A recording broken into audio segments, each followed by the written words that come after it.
ওই খেলোয়াড়ের জীবনী জানে, নায়ক নায়িকার জীবনী জানে, কিন্তু রাসূলের জীবনী জানে না। আইডল মনে করা দরকার।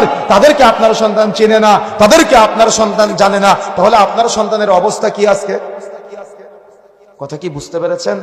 এজন্যই তো আপনার সন্তান ওই চুলের মধ্যে উদ্বাগ কাটিং দিয়ে ঘুরে বেড়ায়, ও জামা গায়ে দেয় রুচিবোধহীন জামা, ও প্যান্ট পরে ছেঁড়া ফাটা প্যান্টটাকে ও মনে করে ওর নাকি খুব ভালো দেখা যাচ্ছে। ওকে তো ভালো দেখা যায় না, ওকে তো পাগলের মতো দেখা যায়, ওটা বোঝে না। কথা কি বুঝতে পেরেছেন?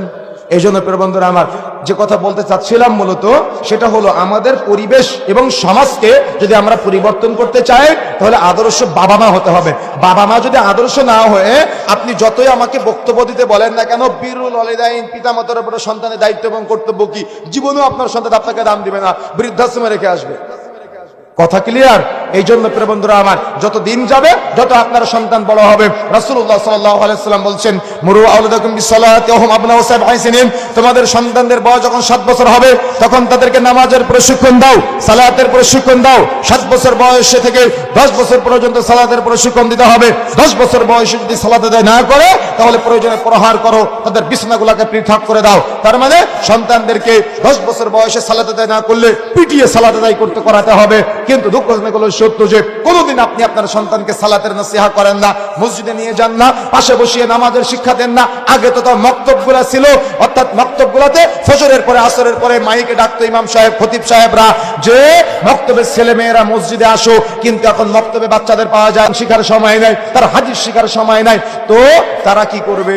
কোরআন হাদিসের জ্ঞান নাই, শরীয়তের জ্ঞান নাই, ইসলামের জ্ঞান নাই। তারা তো আজকে অশ্লীলতা, অপকর্ম, নোংরামি করবেই। এরা যখন বড় বড় জায়গায় চাকরি করে তখন আপনি ভূমি অফিসে যান, আপনি আজকে পাসপোর্ট অফিসে যান, আপনি আজকে পল্লী বিদ্যুতের অফিসে যান, আপনি আজকে বড় বড় কোনো একটা ফাইল পাস করানোর জন্য যান, এক টেবিল থেকে আরেক টেবিলে যাবে, ওখানে ঘুষ না দেওয়া পর্যন্ত এক টেবিল থেকে আরেক টেবিলে ফাইলটা যায় না। কেন? এরা কি মুসলমানের ছেলে না? এরা কি মুসলমানের মেয়ে না? নাকি এরা ইহুদির বাচ্চা? কথা বুঝেন নাই? কথা কি বুঝতে পেরেছেন? বাবা মারা ইহুদির বাচ্চা করে গড়ে তুলতেছে, তাই হয়েছে। কিন্তু এদেরকে আল্লাহ দয়া করেছে, এদেরকে আল্লাহ মায়া করেছে। আল্লাহর দয়াটা বুঝে নাই, আল্লাহর মায়াটা বুঝে নাই। এই জন্য এরা আজকে ওই টেবিলের নিচ দিয়ে ঘুষের লেনদেন করে, এই সুদের নাম মুনাফা দিয়ে গোটা বাংলাদেশের মানুষের সমিতির সাথে জড়িয়ে, আজকে এই সুদের কারবারিতে জড়িয়ে নিজের মায়ের সাথে জেনা করার সমতুল্য পাপে জড়িয়ে ফেলেছে। অথচ মুসলমান সমাজ বোকা, এরা বুঝে নাই। এরা সুদের সাথে জড়িয়ে সারা দিন রাত 24 ঘন্টা নিজের মায়ের সাথে জেনা করার সমতুল্য পাপে জড়িয়ে আছে। নাউযুবিল্লাহ। কি ওই মুরব্বী চাচা ঠিকই বলেছে, 10 তলা বাড়ির পাশ দিয়ে যখন আপনি যান তখন আপনি কি চিন্তা করেন যে আমার একটা 10 তলা লাগবে, তাই না? বিল্ডিং ব্যাংক লোনের বাহিরে আছে, আমাকে দেখাতে পারবেন? দেখাতে পারবেন আমাকে? তো আপনি তো যেখানে ইনকাম করতেছেন মাঠে কর্ম করে কষ্ট করে, এটা তো আপনার হালাল ইনকাম। তো কিছুদিন আগে একজন ব্যক্তি মারা গিয়েছে, তোমার 2 তলা না 3 তলা বাড়ি, তো যে কয়তলা বাড়ি তার থেকে একটা বেশি সন্তান। কথা বুঝতে পেরেছেন? তো মারা যাওয়ার পরে রাত 3টার সময় অনলাইনে ছবি এসেছে, আমরা দেখেছি, উঠানের মাঝখানে লাশ, খাটিয়ার মধ্যে কুকুর পাহারা দিচ্ছে, আর বাড়ির ভিতরে ওই সন্তান যেগুলো আছে কে কয়তলা নেবে এটা নিয়ে মারামারি করতেছে।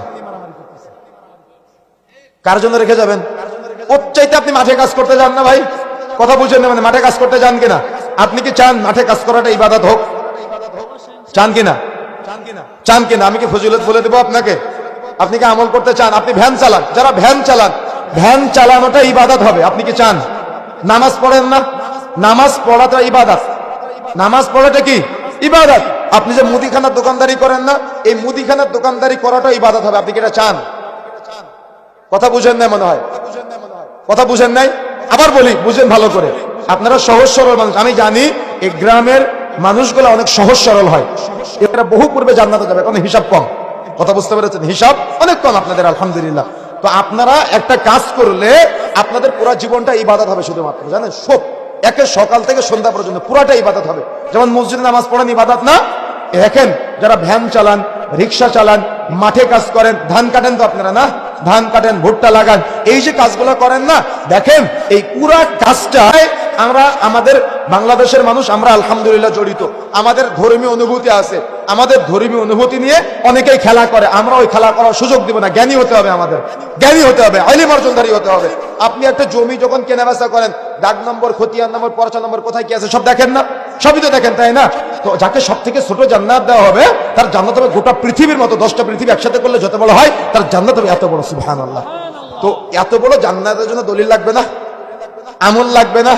অবশ্য দলিল লাগবে, আমল লাগবে। তো আপনার আমলটা আপনি বাড়াতে পারেন, আপনার এই পুরো জীবনটা আপনি ইবাদতে রূপান্তরিত করতে পারেন। কিভাবে রূপান্তরিত করবেন জানেন? সকালে যখন আপনি বাড়ি থেকে বের হন, কাঁধে একটা কুড়াল নিয়ে বা কোদাল নিয়ে বের হন না, বা লাঙ্গল নিয়ে বের হলেন, বা মই নিয়ে বের হলেন, বা কাশি নিয়ে বের হলেন, ধান কাটার জন্য গিয়েছেন, কথা বুঝতে পেরেছেন? বা জাল নিয়ে বের হলেন, মাছ ধরবেন তাই, বা বৈঠা নিয়ে গিয়েছেন, নৌকা চালাবেন তাই। এখন এই যখন বের হবেন আপনি, তখন আপনি চিন্তা করবেন মনে মনে যে আল্লাহ, আমি নিজে হালাল খাবার খেতে চাই, আমি যেন হারাম না খাই।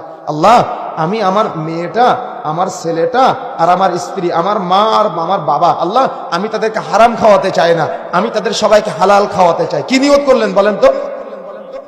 আমি তাদেরকে, আল্লাহ আমি নিজেও হারাম খেতে চাই না, আমি আমার ছেলে মেয়ে, আমার স্ত্রী পরিবার, আমার মা বাবা, আমি কাউকে হারাম খাওয়াতে চাই না। আল্লাহ আমি যেন হালাল ইনকাম করতে পারি। আপনি শুধু এতটুকু নিয়ত করে বাড়ি থেকে বের হবেন। আল্লাহ রাসূল বলছেন, আপনি যদি এই নিয়ত করে বাড়ি থেকে বের হন, বাড়ি ফিরে আসার আগ পর্যন্ত যত সময় বাড়ির বাইরে থাকবেন, পুরোটাই ইবাদত হবে। সুবহানাল্লাহ।